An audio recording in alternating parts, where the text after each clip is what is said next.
I'm not going to tell you I love you this week. I'm going to say, I like you. I don't just love you, I like you.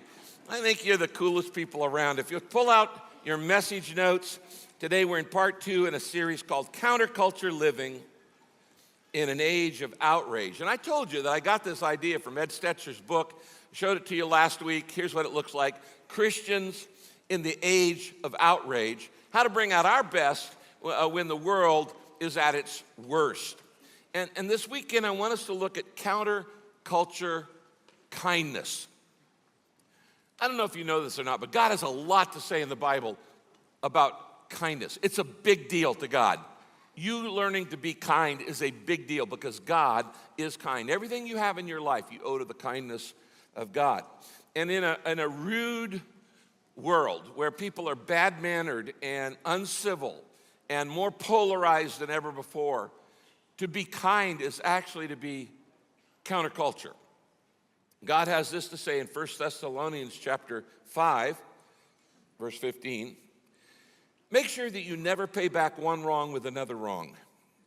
Instead, always try to be kind to each other and to everyone else. Now, friends, that is counterculture in today's world. To not do tit for tat, to not retaliate, to not fight back, to not return one wrong for another, but to always be kind to each other and to everyone else. I don't know if you realize this, but you put far more effort in looking nice than in being nice. You do, okay? You spend more time in front of a mirror making sure your appearance is right than you spend time in front of God making sure your attitude is right.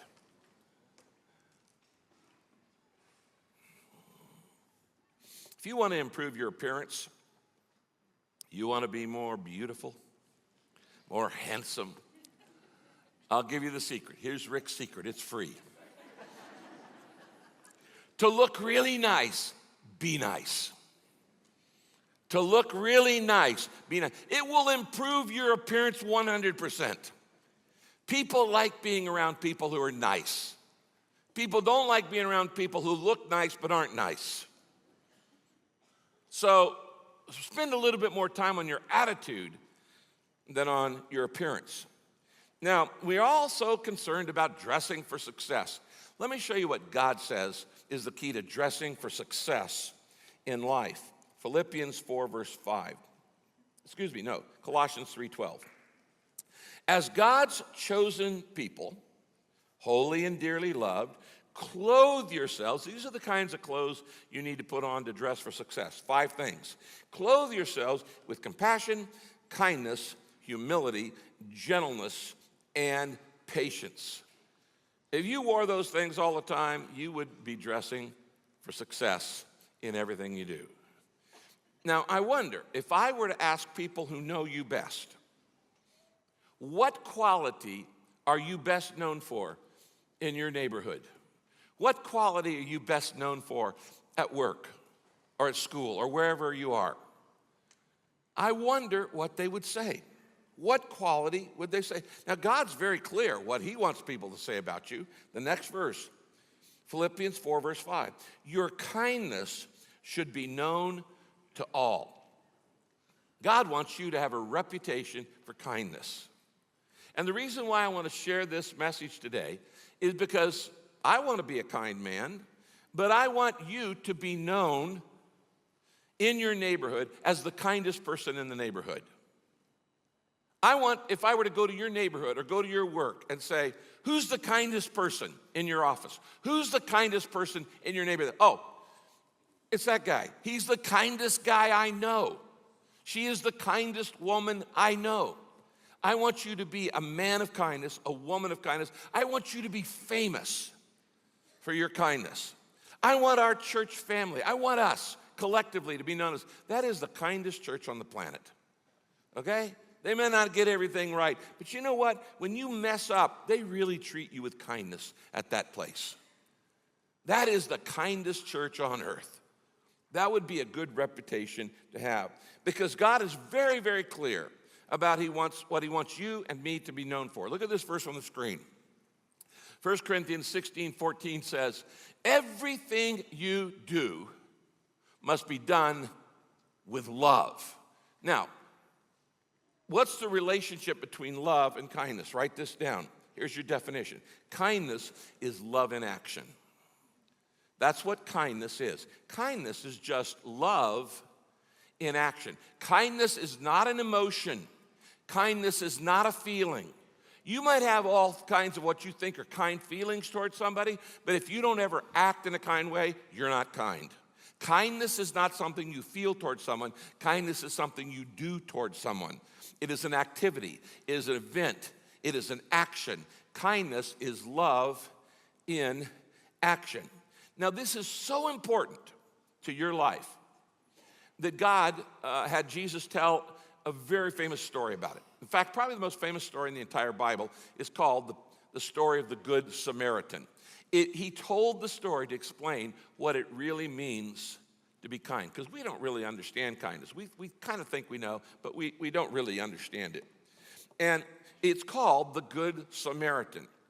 Now, even that title doesn't make sense if you don't know the background. The Samaritans were a different race from the Jews, and they both lived in Israel. And they were both guilty of racial prejudice. They were both bigoted against each other. The Jews hated the Samaritans, and the Samaritans hated the Jews. And there was a lot of racial profiling. There was a lot of bigotry. There was a lot of racism. In fact, one of the phrases of Jews in that day was, it's better to be a dog than to be a Samaritan. That's how much animosity there was between these two groups.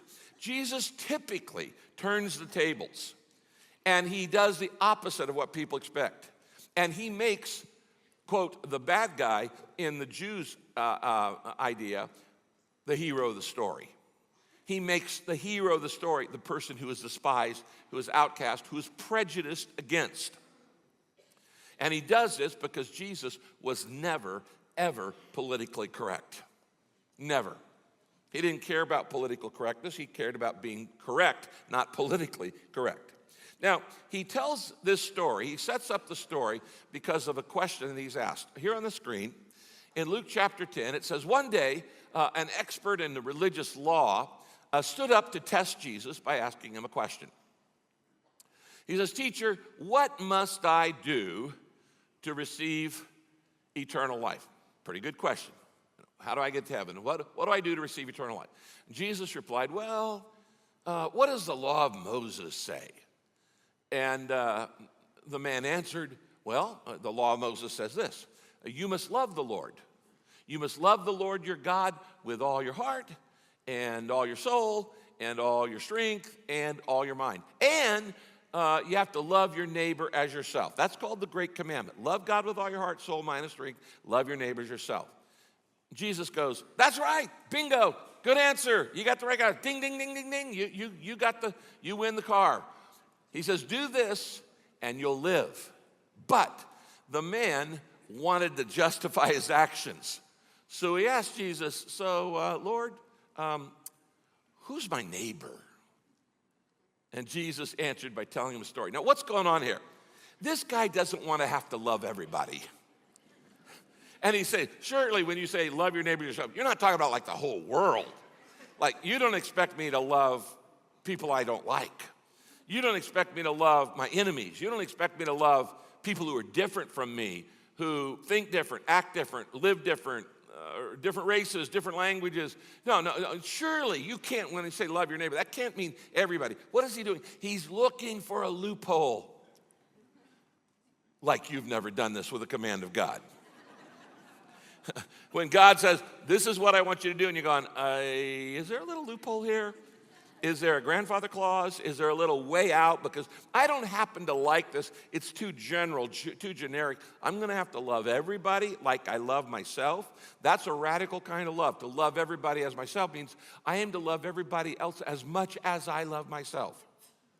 You got to be kidding me. Really?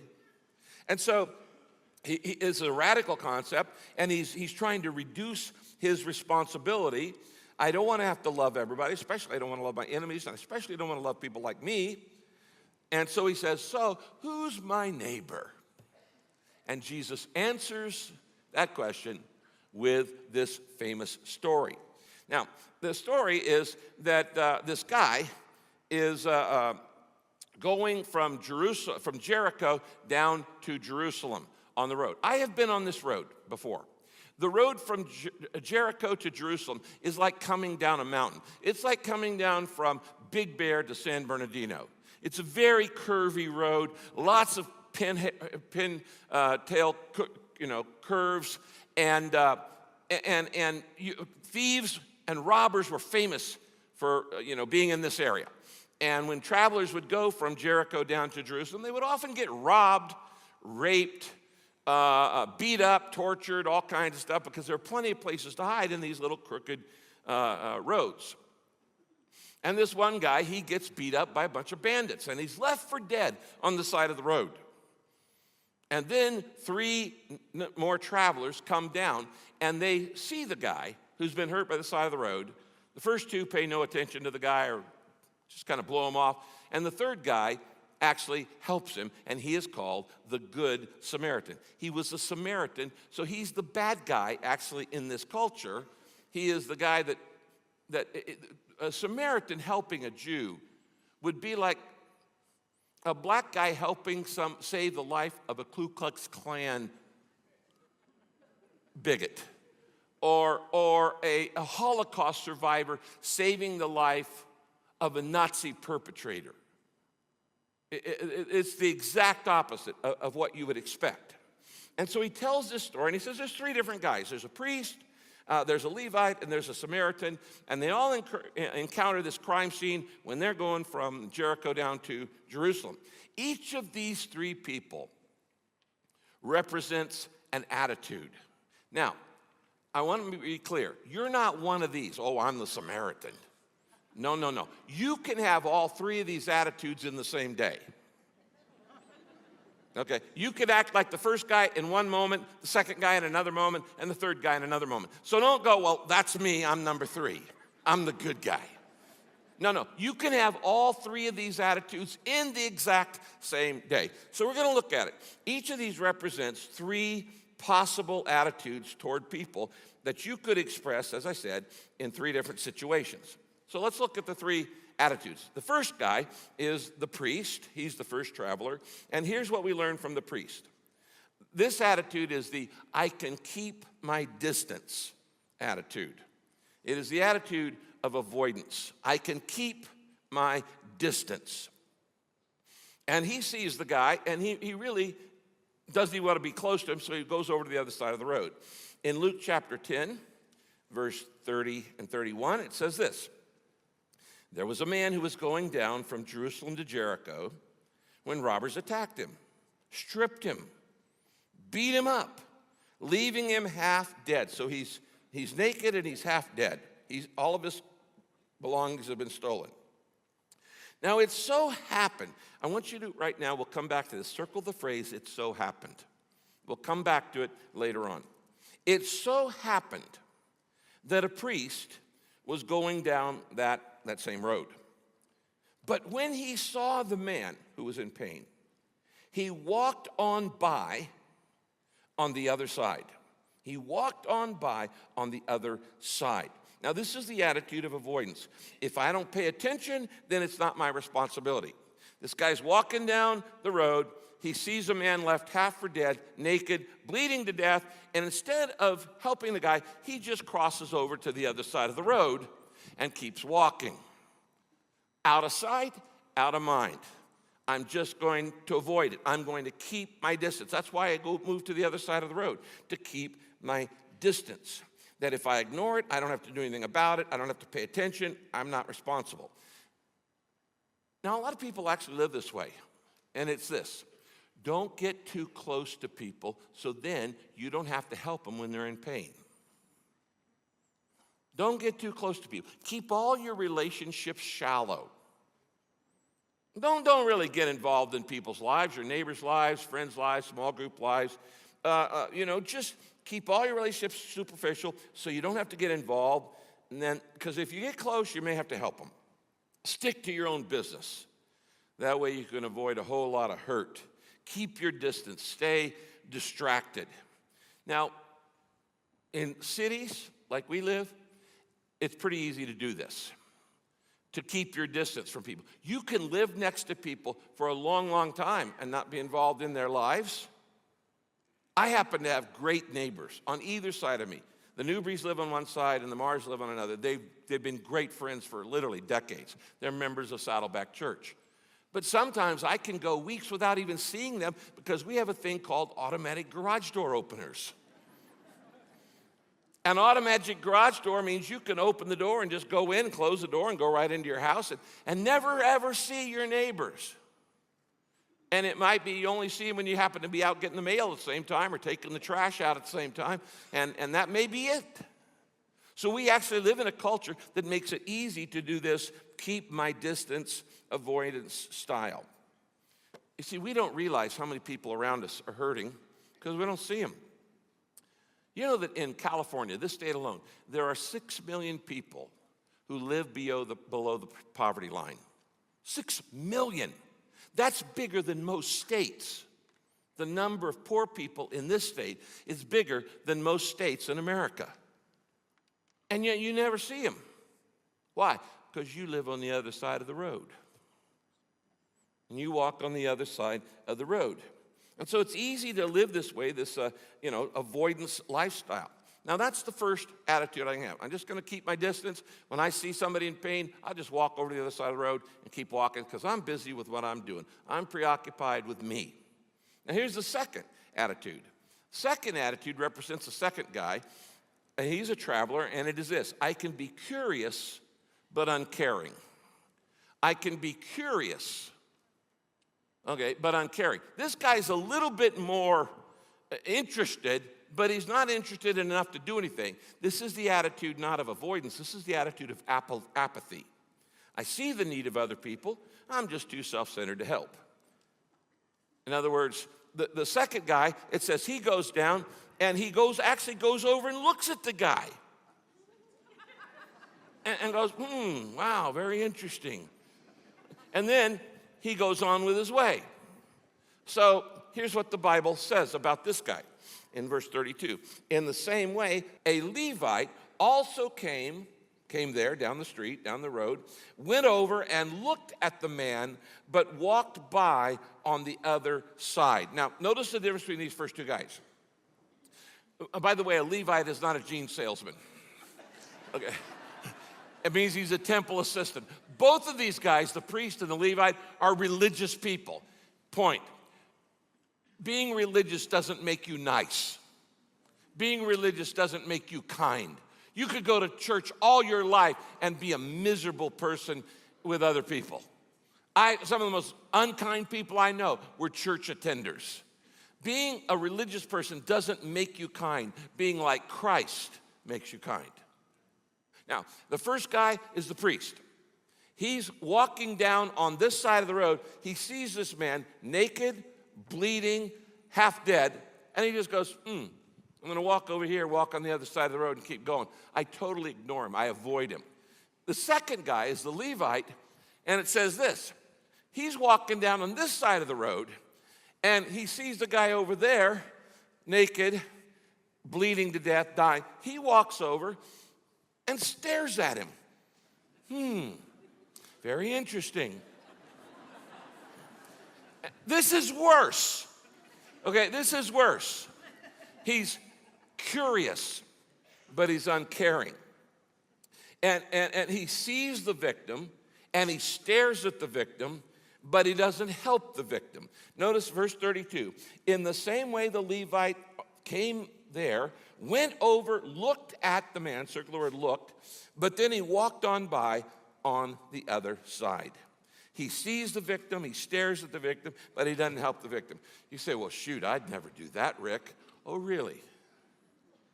How many freeway accidents have you gone by, slowed down, looked, craned your neck out because you were curious, and you look and you stare, and then you just keep on going? You didn't stop. And 30 seconds later, you've forgotten it. You were curious, but you didn't care because you didn't stop. We do this all the time with people in pain around us. In freeway accidents, everybody stares. Nobody stops. Curiosity stares. Kindness stops.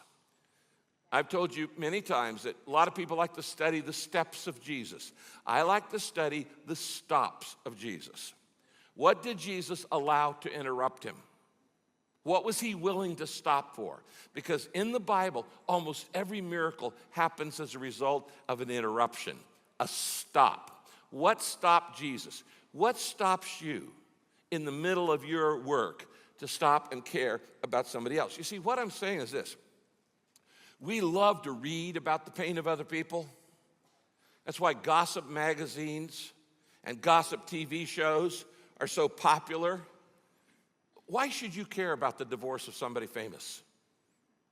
Why should you care about the scandal of somebody famous? Why should you read something like People magazine or some of the other magazines that are just about the problems people have? We love to read about other people's problems. We love to talk about other people's problems. We love to gossip about other people's problems. We like to discuss other people's problems. We just don't want to help people with their problems. What you need is more TLC and less TMZ. All right? More TLC, less TMZ. Let me show you a verse up here on the screen. Exodus 23, verse 5. If you see the donkey of someone who hates you. Now, we're not talking about a donkey of your best friend. We're talking about a donkey of somebody who despises you. They may be prejudiced against you. They may be your enemy. If you see the donkey of someone who hates you, has fallen under a heavy load, do not walk by. This is what the Bible says. This is what God says. Instead, stop. Remember, you got to stop and offer to help. So he says, you're walking by and you see somebody you can't stand because they can't stand you. But here's an animal that's fallen under a deep load or fallen in a ditch. You do the humane thing. You be kind to animals. You do the humane thing, and you help that animal get out of the ditch. You help that donkey get the heavy load off its back. Now, if God wants you to be humane and kind to animals, don't you think he wants you to be humane and kind to people? Yes, you should be humane and kind to animals. But people are more important than animals, far, far more important.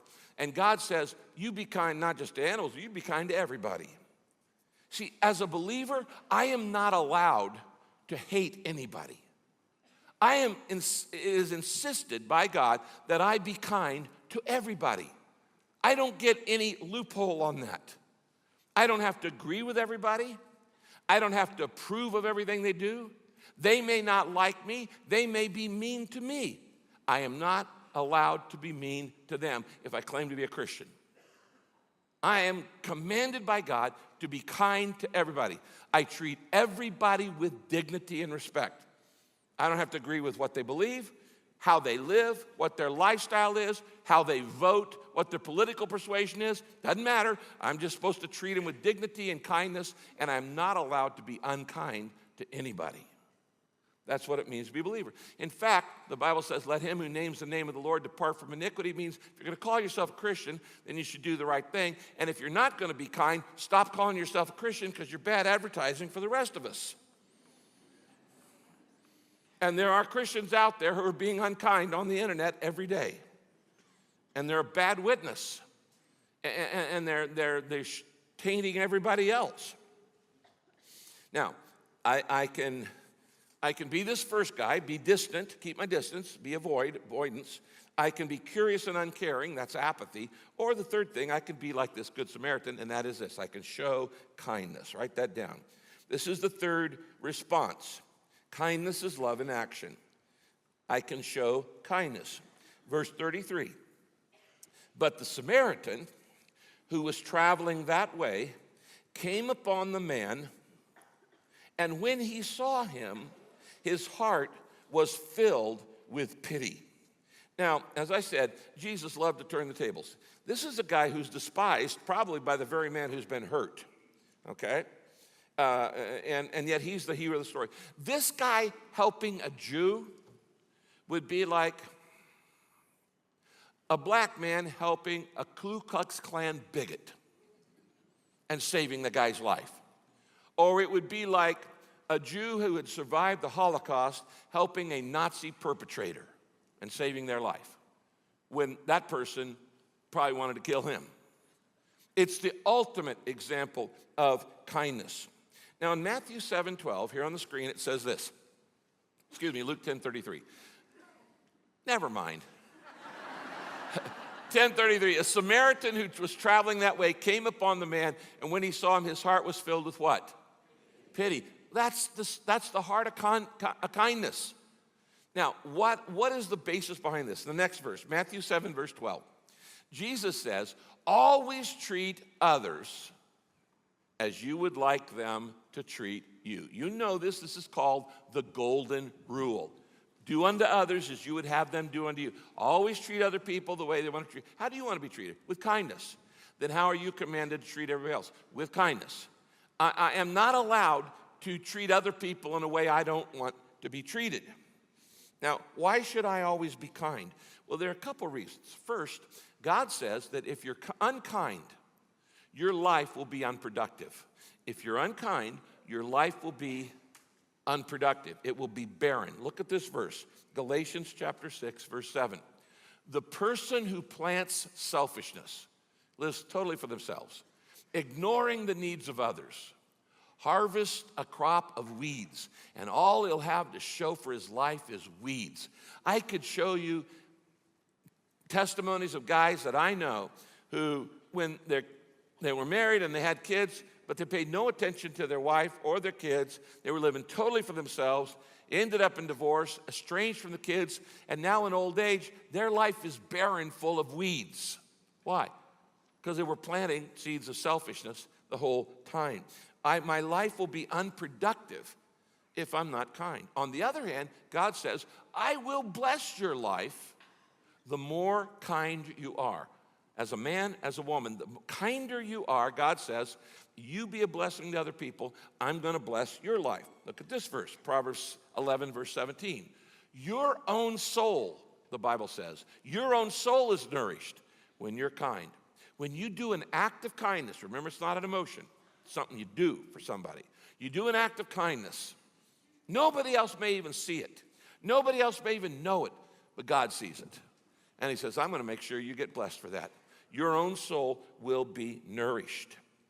You know, this week, I went on the internet and I looked for some examples of people saying, be kind to everybody, not just be kind to your kind. That's easy, be kind to your kind, but be kind to other kinds of people too. And I found this example of Ellen DeGeneres.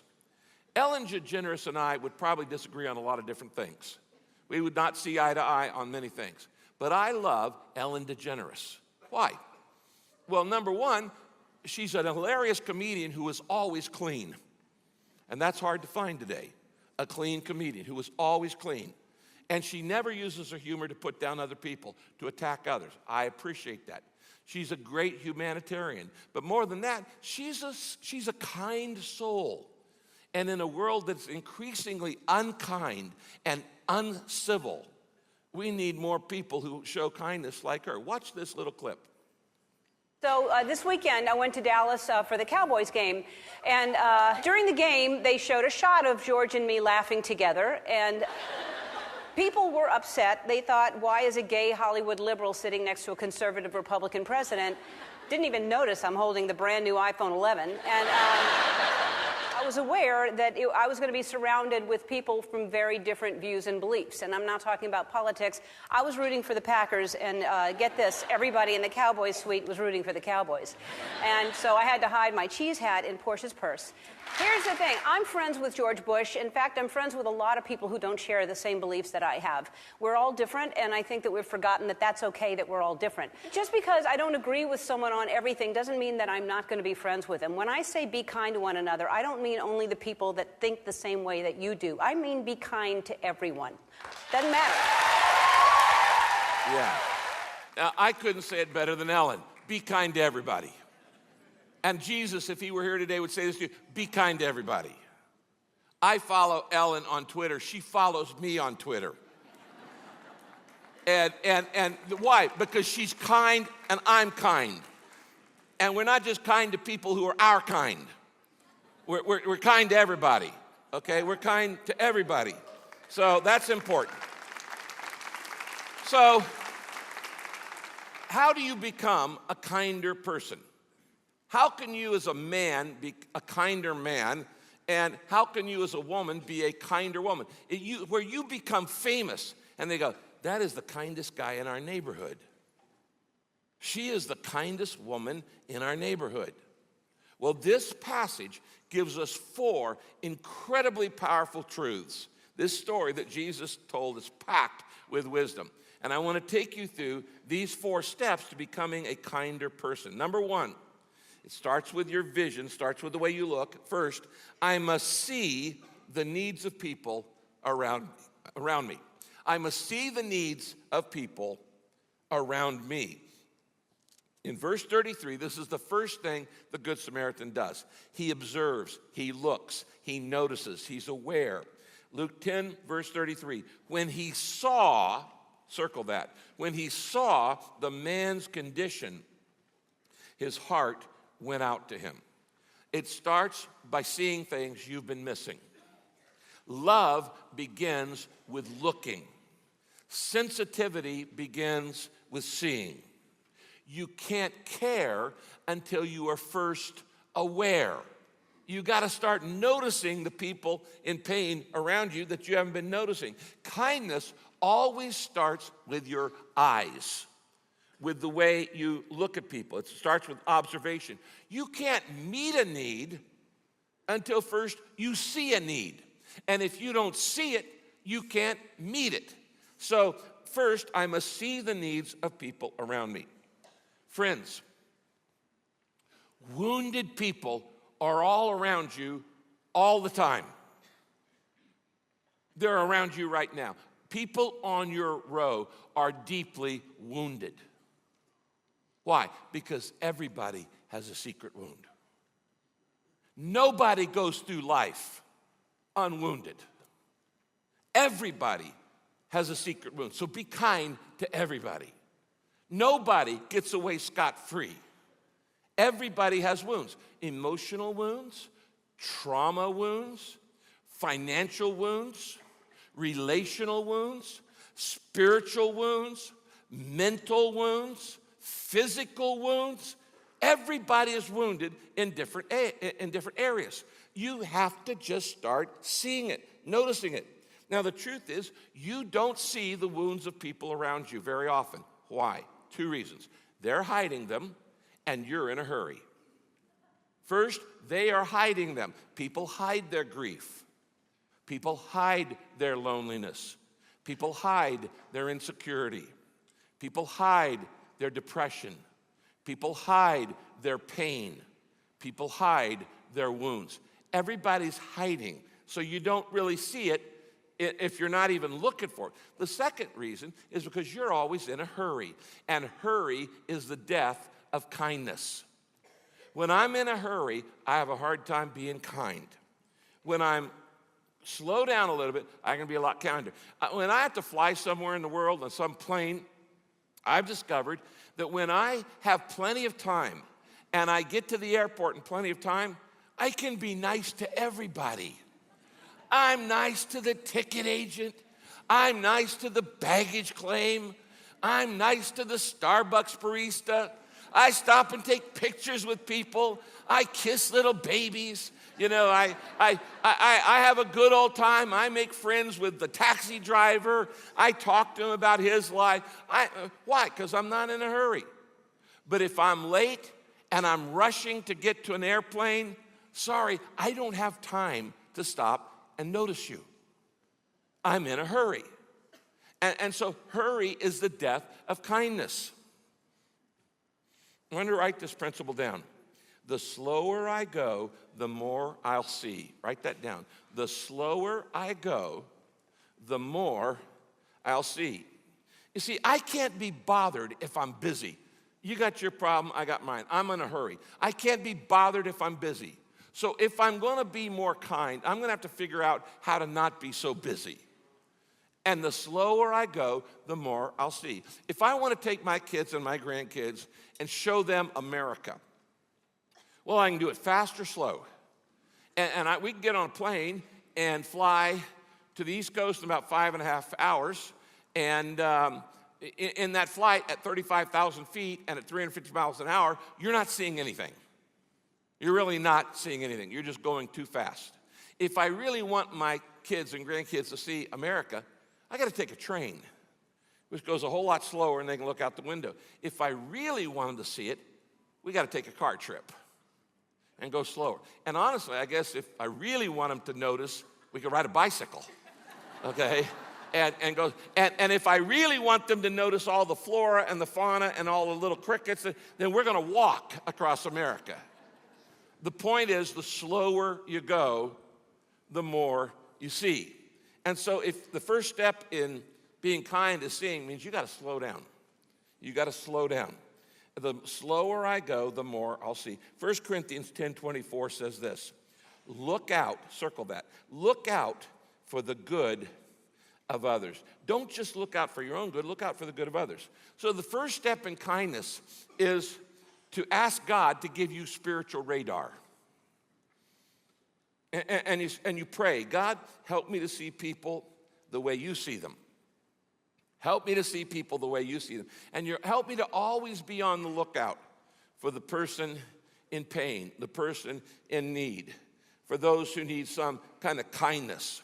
Now, some of you don't even need this sermon because you're just naturally good at it. You are a naturally sensitive soul. Well, goody for you, okay?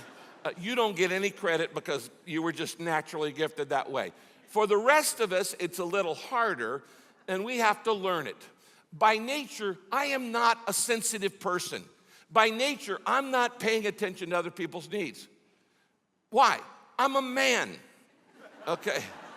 Okay, I'm a man, all right? And so it's not my instinct to be sensitive to what's going on around me, but I can learn it. Now, I grant you, that's a generalization. Generalizations are often generally wrong, and not all men are that way. But I'm just telling you, I, by nature, am not a sensitive person. I had to learn it, and it took me a lot of mistakes to learn it. I remember one time many years ago, I was walking across the patio, and I was talking to people, and some lady came out and said, Pastor, last week I was sobbing last week, and you walked right past me. That broke my heart. I wouldn't want to do that to anybody. But I didn't see her. I just didn't see her. And I said, I've got to be more aware of people around. Because if you care, you'll be aware. So I pray, God, help me to be on the lookout. Some of us need to pray, God, we have spiritual ADD. We have a spiritual attention deficit disorder. We're not seeing what you're doing. We're not seeing the pain in the people around us. It requires a little extra effort. But I tell you what, I will tell you this, you can learn it. I have. I've learned it. You can learn it too, as a man or as a woman. I have to first see their needs. Okay, here's the second step to becoming a really kind person. Number 2, I must be sympathetic. I must sympathize with their pain. I have to see their need, and then I have to sympathize with their pain. Seeing their need is observation, and being sensitive or sympathizing with their pain has to do with your emotions. See, kindness isn't just seeing a pain. Kindness is sympathizing with the pain. It's not enough just to know what people's needs are. You got to feel their emotion. Verse 33, when he saw him, the guy who'd been beaten up, his heart was filled with compassion. Now, the Bible says over and over that we need to be sympathetic to each other. It says, weep with those who weep and rejoice with those who rejoice. In other words, you should mirror and mimic the emotions of the people around you. So if somebody's in pain, then you share that pain. If somebody's happy, you should celebrate and be happy with them. And God even created what's called in your brain mirror neurons that allow you to feel the emotion of other people. So why, when you watch something on a movie and somebody gets kissed, then you can feel that kiss. And somebody gets mad, then you get angry. Those are called mirror neurons. God wired you with this ability. Just don't shut it down in your life. Everybody has mirror neurons in their brain. And so your heart must be filled with compassion. Okay, how do I get that? How do I become a more sympathetic person? 2 words.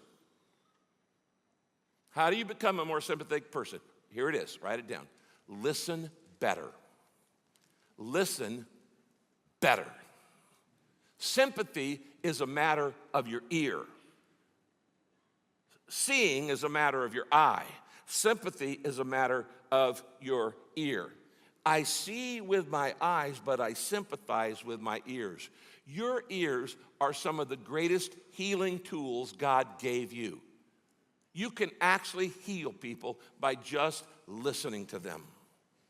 Some people, all they need is somebody to be a listening ear. They don't need advice, they just need attention.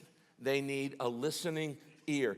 And sometimes love is just listening. You don't try to give any advice, you just listen. Now, guys, let me talk to the guys for a minute.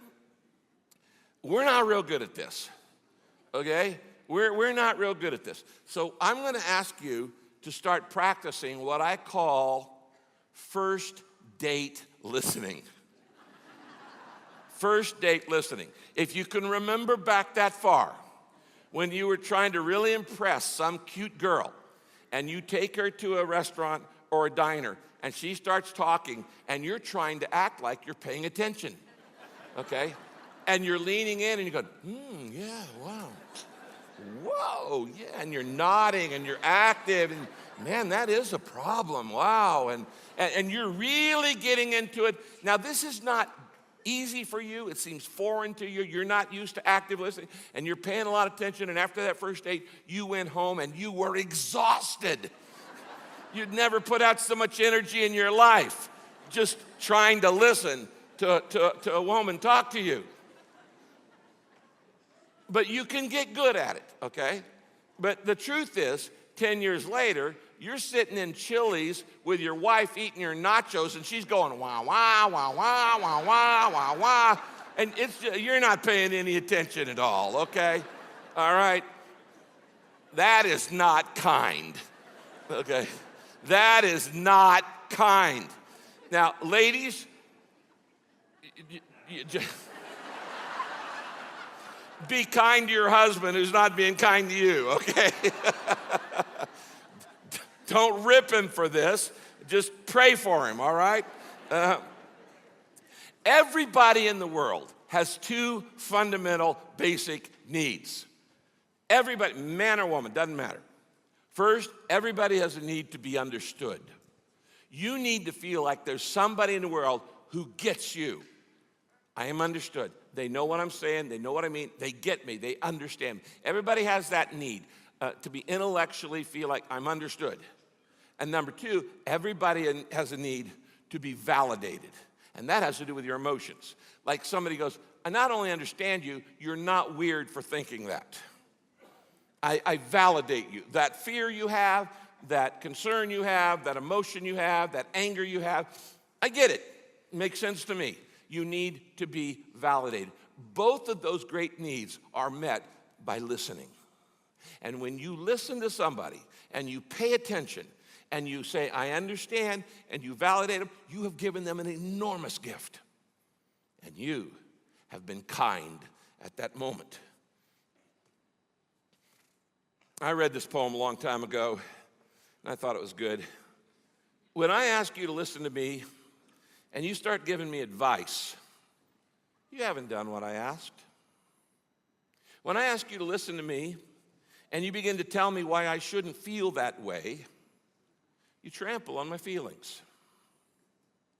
When I ask that you listen to me, and you feel you have to do something to solve my problems, you have failed me, strange as that may seem. Just listen. Advice is cheap. 50 cents will get you a newspaper with both Dear Abby and Billy Graham advice columns in the same paper. And I can do that for myself.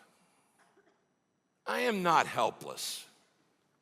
I may be discouraged, I may be faltering, but I'm not helpless. So please, just listen and hear me. And if you want to talk, well then wait a minute for your turn, and I'll listen to you. That is kindness. Long before Matthew, my son, died, I had read a book on grief by Joseph Bailey, a great book called A View from the Hearse. And he said this. He was talking about the death of his son. I was sitting, torn by grief. Somebody came in and talked to me of God's dealings and of why it had happened and of the hope beyond the grave. He talked constantly. He said things that I knew were true, but I was unmoved, except to wish that he'd go away. And he finally did. But then another came and sat beside me in my grief. He didn't talk. He didn't ask me leading questions. He just sat beside me for an hour and more, listened when I said something, answered briefly, prayed simply, and left. And I was moved, and I was comforted, and I hated to see him go. That's kindness. One of the reasons we're not sensitive to other people is because we don't look at where they've come from, we look at how far they've got to go. The people who, listen to me real closely on this, the people who irritate you at work, at school, sitting next to you, don't look at them, anywhere, people who irritate you or you just have a hard time getting along with, you just kind of butt heads a lot or whatever. The problem is you're asking the wrong questions. What we always do is we look at how far people still have to go, but we don't often give them credit for how far they've already come. So we don't give them grace. You don't know the trauma they've been through. You don't know the hard situation they grew up with. You don't know the pain they're carrying now. And so you're just judging them on how far they need to go. All of us are like Paul, who could say, thank God I'm not what I used to be. Thank God I am what I am. Thank God I'm not what I'm going to be. You're in all three stages in your life. And I need to love you and accept you and show you respect at all three stages. So when you're having a hard time accepting somebody whose behavior is not helpful to you, I want you to write this down. Okay? Stop asking. This is a key to kindness. Stop asking, what's wrong with them? Okay, stop asking, what's wrong with them? And instead, I want you to ask this question. Instead, ask, what happened to them? What happened to them? Then you're going to be a little bit more gracious, a little more kind when you understand the hurt they've been through. Most of you guys know I grow stuff. I'm a gardener. I grow vegetables, and I grow 17 kinds of fruit. It's just kind of my therapy. And I have the ugliest pear tree known to mankind. And if you were to come and look at this pear tree, it bears fruit. It's just flat out ugly. And it looks really, really weird. And I know people come and look at my pear tree and go, what's wrong with that pear tree? What they should be asking is, what happened to that pear tree? Because what happened was 4 years ago, a giant wind came through the canyon and broke off the 3 biggest branches. That's what happened. It didn't want to look weird. Okay. It's just a rogue wind came through and blew off and broke a bunch of parts. You work with people who have broken branches. You have broken branches. You're not so cute yourself.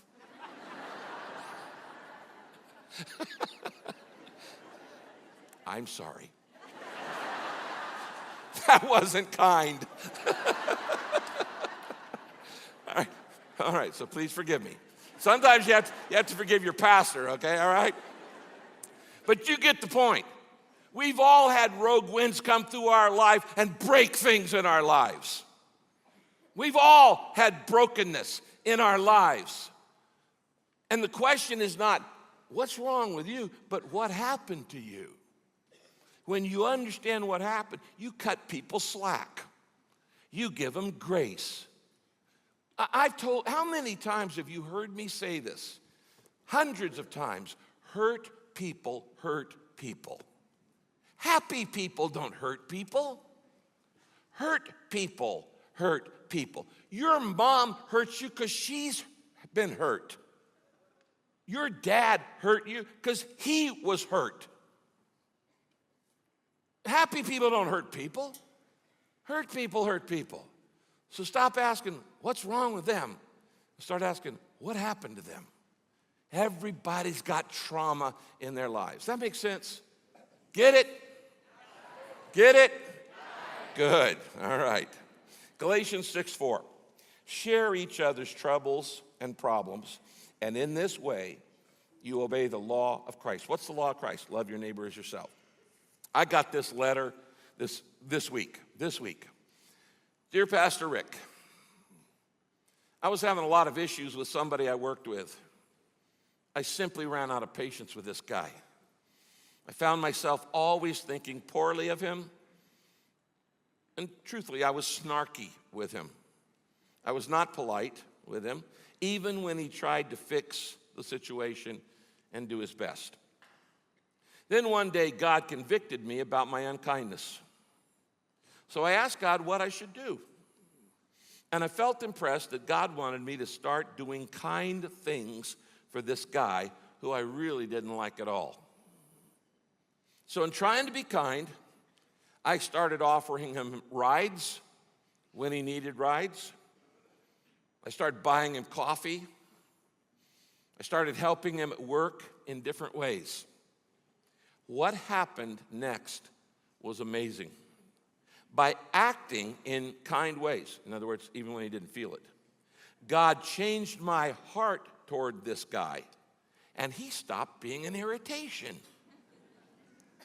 Now, at first, it was super uncomfortable for me to be nice to him. I admit it, it was uncomfortable when I started. But looking back, I can now see how toxic my heart had become. Today, I'm thankful that God called me out on my bad attitude, because that guy, who I didn't like, ended up becoming a really close friend to me for the past decade. All right? Go and do likewise. Last two, real quick. I have to see the needs of people around me. I have to sympathize with their pain. Number three, I have to seize the moment to help. I must seize the moment to help. This is the third thing the Good Samaritan does. It's the principle of spontaneity. I don't delay. I don't wait. I don't procrastinate. I do what I can now. All right? You see, kindness is not something you wait to feel to do. If you wait until you feel kind, it's not going to happen. You act your way into a feeling. It's easier to act your way into a feeling than to feel your way into an action. You don't wait till you feel kindness. You just start acting kind toward people. This is true in rekindling the love of a marriage. Well, when I start feeling love, I'll act loving toward my spouse. No. You just start acting loving. Guess what? The feelings will return if you start acting in faith. Kindness is not something you do. It's not something you feel. It's something you do. I seized the moment to help. It says, he went to him, that's an action, and he bandaged his wounds, pouring on oil and wine. So he goes, the Good Samaritan goes over, sees this guy hurting, He walks over to him, and he bandages up, and he uses, oil and wine. Now, a couple things I want to say about this. First, he's taking the initiative. He's not waiting for somebody else to come help him. He's doing it on his own. He doesn't wait for some neighbor to come help. He doesn't call 911. He does it himself. Takes the initiative. Second, he uses what he has. Now, it says he used oil and wine. That sounds like a salad dressing to me, okay? Oil and wine, salad dressing. Why? Because he doesn't have a first aid kit, but he does have lunch. He's got lunch, so he uses what he's got. Well, it's actually pretty good because wine is alcohol, and alcohol is cleansing. It's a disinfectant, and oil is soothing. So disinfecting and soothing a wound is a pretty good thing. So, he's got his Caesar salad on the guy's thigh. Probably took the lettuce and put it on there, rubbed it around, but he's using what he's got. And he says he bandaged him up. I guarantee you, he didn't have any Band-Aids on his donkey. How did he bandage him? What he had to do, take his own shirt or his own tunic, rip it up into bandages. He's taking his own clothes, ripping them up, and making bandages for this guy. He's doing what he can, and he's not waiting for a professional. Now, this explains two things to me about kindness. Write these down. Number one, if I'm going to be kind, I must be willing to be interrupted. I must be willing to be interrupted. Love is often inconvenient. Love takes time. And when you're kind, sometimes it means your schedule's going into the toilet or the trash. It's going down the drain. It's thrown out the window because you weren't planning to help this person. I can't tell you how many times I've had to call my assistant, Tom, and we had a day schedule out and say, Tom, the schedule's out the window. I got to help with a crisis. I've got to help on a need. Somebody's in pain right now. And he could tell you time after time, my schedule's just thrown out the window. Now, think of all excuses this guy could have given. He could have said, I got my own problems to deal with. I'm late for a business appointment in Jerusalem. I have to be there to make a presentation. The guy's probably dead already, okay? I probably can't even help him. He's probably beyond help. You can make up any excuse for not being kind and for not taking the time. Galatians 6:10 says this, whenever we have the opportunity to help anyone, we should do it. But we should give special attention to those who are in the family of believers. That means the church. Now, circle the word whenever. It says whenever we have the opportunity to help, we should do it. I looked up that word whenever, and it means whenever. Okay, it means now, okay? You don't wait. Do you remember Tom mentioned earlier the phrase, it says, it so happened that the priest walked by. It so happened that the priest walks by. What often seems to be a happenstance, a by chance in your life, is an actually divinely planned encounter. God intentionally puts painful people in your path to see if you're going to be kind. It's no accident. I'm guaranteeing you that after this sermon, this week, God's going to put somebody painful in your life. It's not an accident.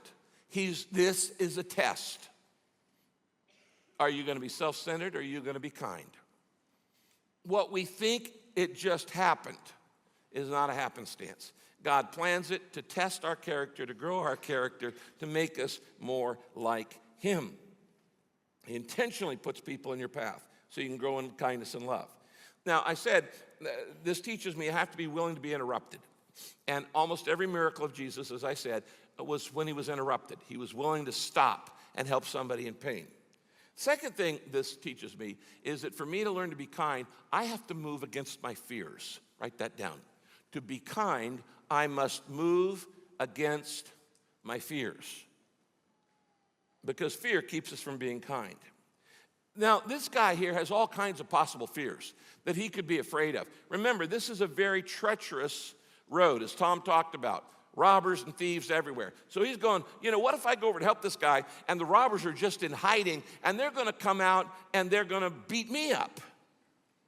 Maybe they're still in the area. Or maybe it's a trap and he's just faking it, laying there to get me to come over and help him, and then a robber's going to rob me. Or what if he rejects my help? The guy's a Jew. I'm a Samaritan. He's prejudiced against me. What if he wakes up and sees my face and goes, what are you doing helping me? What if I'm out helping that guy and other people walk by and they think I am the one who actually hurt him? And then they do a lawsuit against me because they accuse me of hurting the guy. What if I really can't help him? What if he's beyond help? What if he asks me to do something I don't know how to do? You could make up all kinds of fears on why you don't want to be kind to somebody this week. Proverbs 3:27 and 28. Never walk away from someone who deserves your help. Your hand is God's hand for that person. Never tell your neighbors to wait until tomorrow if you can help them now. So what he's saying, don't delay. Do the kindness now. When somebody loses a loved one, show up now. When somebody gets fired, call them now. When somebody hears the word cancer, email and be there now. When somebody is having a tough time, their heart's broken, go to them now. Don't wait. You say, I don't know what to say. I've told you many times, the deeper the pain, the fewer words you use. Show up and shut up. It's the ministry of presence. You don't have to say anything. Probably be better that you don't. When somebody's in pain, you need to do more listening than talking. Just listen. Look, listen, and sympathize. You don't need to say anything profound. You can't say anything profound when they're in their deepest pain. Just show up. The ministry of presence. But don't delay. Now, this talking about fear brings up one big fear that I need to be honest with you about. Often, we don't get involved in the pain of other people because it raises all kinds of bad emotions in us. We don't want to get involved in other people's brokenness because it raises the fears of thinking about our own brokenness. And if I can ignore your pain and ignore your brokenness and ignore your fears, then I don't have to face mine. And I would say to you, if that's true in your life, that you can't help people because you haven't really dealt with the pain in your own life, as your friend, as your pastor who loves you, I'm begging you to get some help. Get some counseling.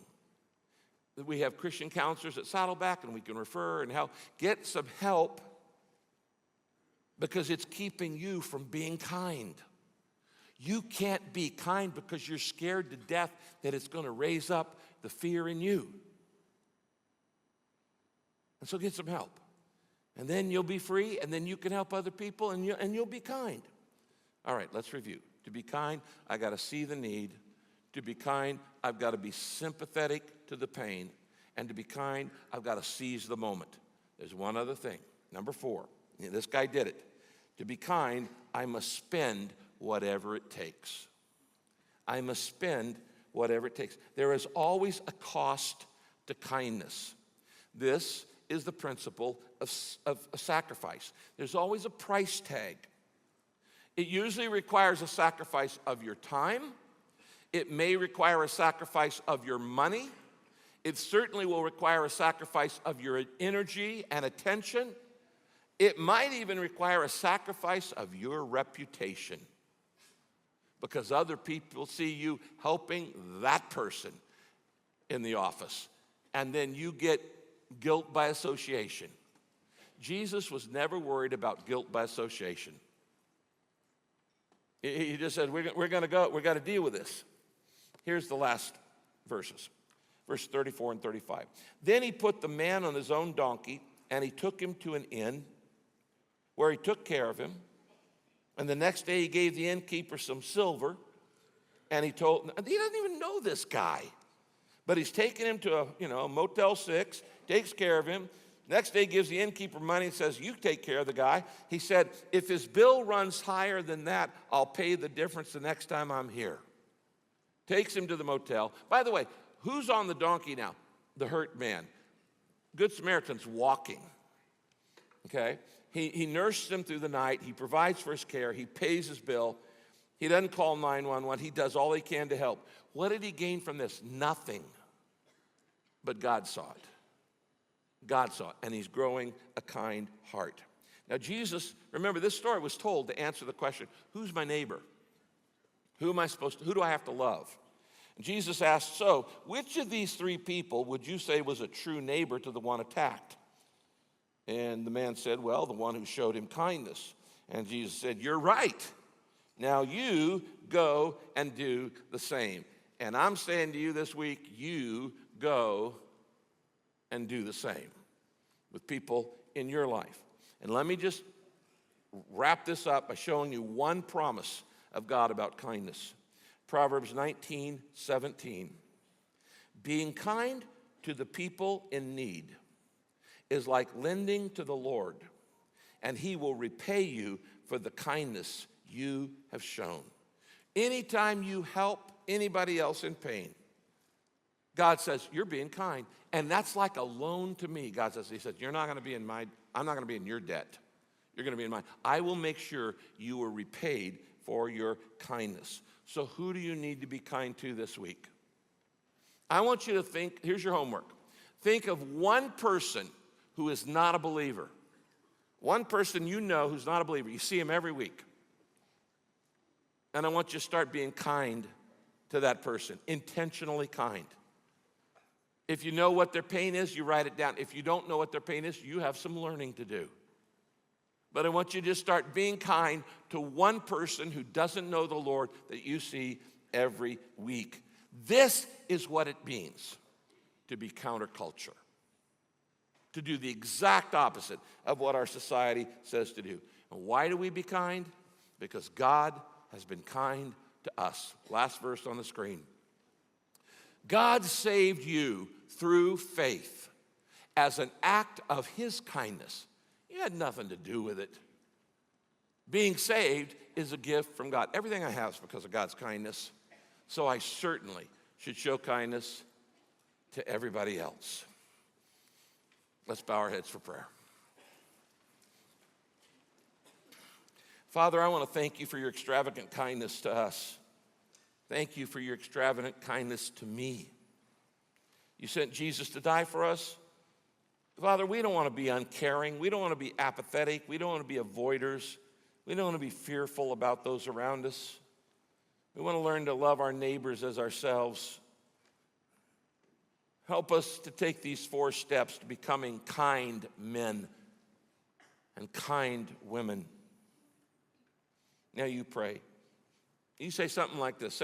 Say, Father, help me to slow down so I can start seeing and sensing and sympathizing with the needs of people around me.